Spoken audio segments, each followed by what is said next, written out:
జయ హో మాత. శ్రీవారి చరణ సన్నిధి. రచన శ్రీమతి బ్రహ్మాండం వసుంధరక్కయ్య గారు. 22/10/1963. నిన్నటి భాగం తరువాయి. అమ్మ స్నానానికి వెళ్ళింది. స్నానం చేస్తుండగా నవరాత్రులు, అవతారముల గురించి ప్రసంగం వచ్చింది.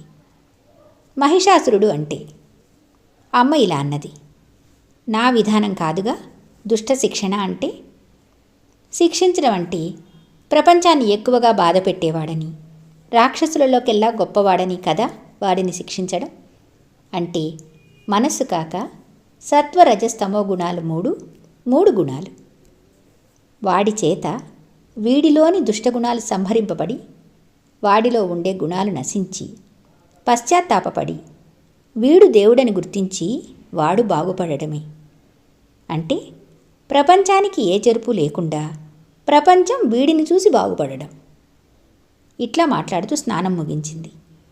అమ్మ హాల్లోకి రాగానే పొత్తూరి వెంకటేశ్వరరావు అన్నయ్య, అమ్మా, నీవు దుష్టశిక్షణ గురించి ఇచ్చిన నిర్వచనం బాగుంది, ఎప్పుడూ వినలేదు అంటే మళ్ళీ చెప్పింది అమ్మ. అదే సమాధానం. ఆ ప్రసంగంలోనే మరుపు, కృష్ణుడు, రుక్మిణి, సత్యభామ, రాధల ప్రసక్తి వచ్చింది. మరుపే మరణం, చావంటే వెనకటిది మారడమే. మళ్ళీ మార్పు కలిగిందంటే మరణించి మళ్ళీ జన్మ ఎత్తినట్లేగా. కృష్ణుడి విషయం వచ్చి రుక్మిణి నేను కృష్ణుని భార్యను అనుకుంటుంది. సత్యభామ కృష్ణుడు నా భర్త అనుకుంటుంది. రాధ నీవెవరివైతే నాకే, నీవు నాకు కావాలి అంటుంది అని ముగ్గురికి కల వ్యత్యాసం చెప్పిందమ్మ. రుక్మిణి ధర్మం, సత్యభామ మమకారం, రాధ భక్తితత్వం. కృష్ణుడు రుక్మిణి దగ్గర లేకపోయినా కృష్ణుని దగ్గర రుక్మిణి ఉంటుంది. సత్యభామ దగ్గర కృష్ణుడు ఉన్నా సత్యభామలో కృష్ణుడు లేకపోవచ్చు. రాధలో ఉండే ధారణాశక్తి, ఉచ్ఛ్వాస నిశ్వాసాలే కృష్ణుడు. కృష్ణుడిలో ఉండే శక్తే రాధ. నీవే కావాలి, నిన్ను వదిలి ఉండలేను అంటుంది రాధ. నేనెక్కడుంటే అక్కడికే వస్తాడు అంటుంది సత్యభామ. రుక్మిణి నిన్ను వదిలి నేను ఉండలేను అనే స్థితి లేదు. అది నడవడిక, ధర్మం. అమ్మ 4:30 నిద్రలేచింది.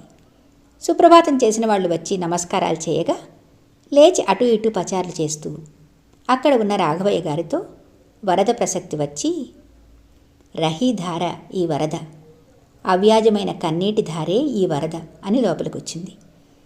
పొత్తూరి వెంకటేశ్వరరావు అన్నయ్య ముఖం కడిగిస్తున్నారు. అన్నయ్య అడిగారు, ప్రార్థనల వల్ల ఉపయోగం ఏమిటమ్మా అని. నీవు ఇక్కడికి వస్తే ఒక హాయి ఉంటుందనుకుంటున్నావు కదా, ప్రార్థన అంటే అంతే. ఆ కాసేపైనా హాయిగా ఉంటుంది, రెండవ ఆలోచన లేకుండా ఉండటమే. మొక్కుబడులేమిటమ్మా తిరిగి అడిగాడు అన్నయ్య.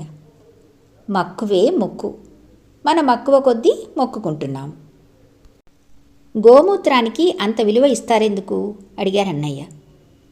ఆరోగ్యం కోసరం. వెనుకటి మేత, వెనుకటి ఆవులు, రోజు అవి తాగితే చాలు. ఈ మందులు ఇవన్నీ అవసరం లేదు. మన పెద్దవాళ్ళు చెప్పే ఆచారాలలోనే ఆరోగ్యం, ఆధ్యాత్మికం అన్నీ ఇమిడి ఉన్నాయి. దానిని మన వాళ్ళు వేరుగా తీసుకుంటారు. పంచితాన్ని పంచామృతం అంటారు కదమ్మా. పంచామృతం అంటే ఏంటమ్మా? ఒక దానిలో నుంచి పంచబడ్డవే పంచామృతాలు. పాలు, మీగడ, వెన్న, నెయ్యి, పెరుగు. గోవును ముఖ్యంగా ఆడపిల్లలను పెళ్లి కూతురు చేసేటప్పుడు పూజ చేయిస్తారు. అంటే మాకవసరం లేదా అంటావేమో, అందరికీ అవసరమే. వెనకటి వాళ్ళు పేడ వేసి శుద్ధి పెడితే ఈగలు వాలేవి కాదు. ఇప్పుడు ఎంత డెటాల్ వేసినా, ఫినాయిల్ వేసినా, కడిగినా ఈగలు వాలుతూనే ఉంటాయి. వెనక అన్నాన్ని అన్నం అనేవాళ్ళ, అన్నపూర్ణాదేవి అనేవాళ్ళు. వాళ్ళు ఒకే చోట కాకుండా సర్వత్రా పూజ్యభావాన్ని చూడగలిగారు. వాళ్లే పూజ్యులు. పూజ్యులు ఎవరయ్యా అంటే సర్వత్రా పూజ్యభావాన్ని చూడగలిగిన వాళ్లే పూజ్యులు. అమ్మ స్నానం అయింది. ఎర్ర చీర, ఎర్ర రవికే, ఎర్ర గాజులు, ఎర్ర పువ్వు, మందార పువ్వు. ముఖం కూడా ఎరుపెక్కుతున్నది. పూజకి అన్నీ సిద్ధం చేశాం. అమ్మ వచ్చి కూర్చున్నది. పాదాలు కడిగి పారాణి పెట్టాక అమ్మ పాదాల క్రింద ఒక బొప్పాయి ఆకు వేశాం. ఇక పూజ ఆరంభమైంది. నానా విధములైన పత్రాలతో సర్వాంగ పూజ చేశాము. పెద్ద పెద్ద బొప్పాయి ఆకులతో అమ్మ చుట్టూరా అలంకరింపచేశాం. ఆ పత్రిలో ఒక రకపు ఆకు కత్తిలాగా కోణం తేలి ఉన్నది. ఆ ఆకు తీసుకుని ఒక ఆకు వరలాగా ఈ వరలో ఆ కత్తిని పెట్టి అందులోని కత్తిని లాగినట్లు అంటూ ఆ కత్తితో పొడవడానికి ఉద్యుక్తురాలైనట్లుగా దుర్గారూపం దాల్చిందమ్మ. అంతా అయిన తరువాత టెంకాయ కొట్టారు. అది కురిడికాయ. దానిలో గుండెకాయంత కురిడి ఉన్నది. అది కనిపించగానే దాని కొరకు ఎన్నాళ్ళ నుంచో తప్పిస్తున్న దానివలే ఆతృతగా చేయి చాచి కొబ్బరి నీళ్లు ఇవ్వబోయినా తీసుకోక దానిని తీసుకొని సగం తినేసి, నేను గుండెకాయ తిన్నాను అని, నాన్న గుండెకాయ ఇంత ఉంటుందా అని అడిగింది. ఉంటుందని తలూపారు. భాస్కర్రావు అన్నయ్యని పిలిచి, నాన్న ఇది అని 2 చెక్కలు కలిపి తలకాయ, పువ్వును చూపి ఇది గుండెకాయ అని ఆ కత్తిని చూపి, ఇదిగో కత్తితో కోసి తిన్నాను అని చెప్పింది. అన్నయ్య నమస్కారం చేసి వెళ్ళి కూర్చున్నారు. రాఘవయ్య గారు దగ్గరకు వచ్చారు. అన్నయ్య తీర్థమేశారు. తాను తిన్న ఆ గుండెను అన్నయ్య చేతిలో పెట్టి, మనం కత్తిపెట్టి కోసిన గుండెను నేను తిన్నాను, మీ చేత తినిపిస్తున్నాను అని అన్నయ్య చేతికి పెడితే అన్నయ్యకు కన్నీరు ఆరంభమైంది. నాకొద్దమ్మా అని వెనక్కెళ్ళారు. అమ్మే పిలిచి, ఇదిగో కండ అని నోట్లో పెట్టింది. అమ్మకు నమస్కారం చేసి అన్నయ్య వెళ్ళారు. ఆ కొబ్బరి చిప్పలతో మెడ క్రింద కత్తిని చూపెట్టి, నేను దీనితో పొడవలేనుగా, పొడిపించుకోవటం వేరు సంగతి అంటుండగా మెడ క్రింద అంతా కందిపోయింది, ఎర్రపడింది. మెడలో ఏదో హారం ధరించినట్లు కనిపించింది. కిరీటం పెట్టారు. కత్తి పెట్టి పొడుస్తున్నట్లుగా ఫోటో తీశారు. లేచి నించున్న తర్వాత మరొక ఫోటో తీశారు. 10 నెలల నాడే తాగాను నెత్తురు అన్నదమ్మ. ఇందాక పూజ అయిన తర్వాత వెనకకు ఆనుకుని ఏదో ఆలోచిస్తూ కొబ్బరి చెక్కలను నోటి ముందు పెట్టుకుని కూర్చుంది. దాదాపు 15 నిమిషాలు అట్లా ఉన్నదమ్మ. అందరికీ తీర్థమేశారు. 10 గంటలకల్లా లోపలికి వచ్చింది. సాంబయ్య వస్తే మాట్లాడింది. నాకిదంతా ఏదో జిలగా ఉన్నది అంటూ మెడ క్రింద చూపెట్టింది. మెడ క్రింద నల్లబడింది. ఆకుల వల్ల, ఆకులతో పూజ చేయటం వల్లనేమో అని మేమంటే, గరళకంఠుణ్ణా అన్నారు అమ్మ నవ్వుతూ. స్నానానికి నీళ్లు తోడమన్నది. నీళ్లు తోడిన అరగంట దాకా కబుర్లు చెబుతూ వెనుక గదిలో కూర్చున్నది. ఏదో ఒక సందర్భం విషయంలో మగవాడు సహిస్తే అది వాడి అసమర్థత అంటారు, ఆడది సహిస్తే సహనం అంటారు అన్నదమ్మ. 10:30 దాటుతోంది. స్నానానికి వచ్చింది. స్నానం చేస్తూ అమ్ముకునే వాళ్ళు ఎట్లా అమ్ముకునేది, ఏ రకం పదార్థం తీసుకెళ్తున్నప్పుడు ఎట్లా కేక వేసేది చూపించి వాళ్ళు దివాలా తీస్తే ఉండే మొహం చూపించింది. రెడ్డిగారు చీర పెట్టారు. వాళ్ల పూజ ఆ రోజు. సిమెంట్ కలర్ చీర, దాదాపు అదే రంగు జాకెట్టు ధరించిందమ్మ. వడ్డాణం పెట్టింది. మందిరంలో పద్యాలు వచ్చిన అన్నయ్యలు ఒకరి తర్వాత ఒకరుగా హార్మోని వాయిస్తూ పాడుతున్నారు. అమ్మ హాల్లోకి వచ్చి కిటికీ దగ్గర నుంచొని వాళ్ల పద్యాలు విన్నది. సమయం 11:45 అయింది. మందిరంలోకి వెళ్ళి మొదట కొద్ది నిమిషాలు కూర్చుని కుర్చీలో, వెంటనే దిగి బల్ల మీద ఉత్తరాభిముఖంగా కూర్చున్నది. 12 అయ్యే వరకు అట్లాగే కూర్చుందమ్మ. రెడ్డిగారు కుంకుమతో పాదాలకు పూజ చేశారు. పూజ అయి తీర్థం వేసిన తర్వాత రాధాకృష్ణారెడ్డి అన్నయ్యకు, అమ్మ జయహోమాత శ్రీ అనసూయ రాజరాజేశ్వరి శ్రీపరాత్పరి నామాన్ని కుంకుమతో బొట్టుగా పెట్టింది. 1:30కి ఇంట్లోకి వచ్చి పడుకున్నది. చీర మార్చి ఎర్ర చీర కట్టుకున్నది. సాయంత్రం 5:30 గంటలకు శేషగిరిరావు అన్నయ్య వస్తున్నారని కబురు తెలిసింది.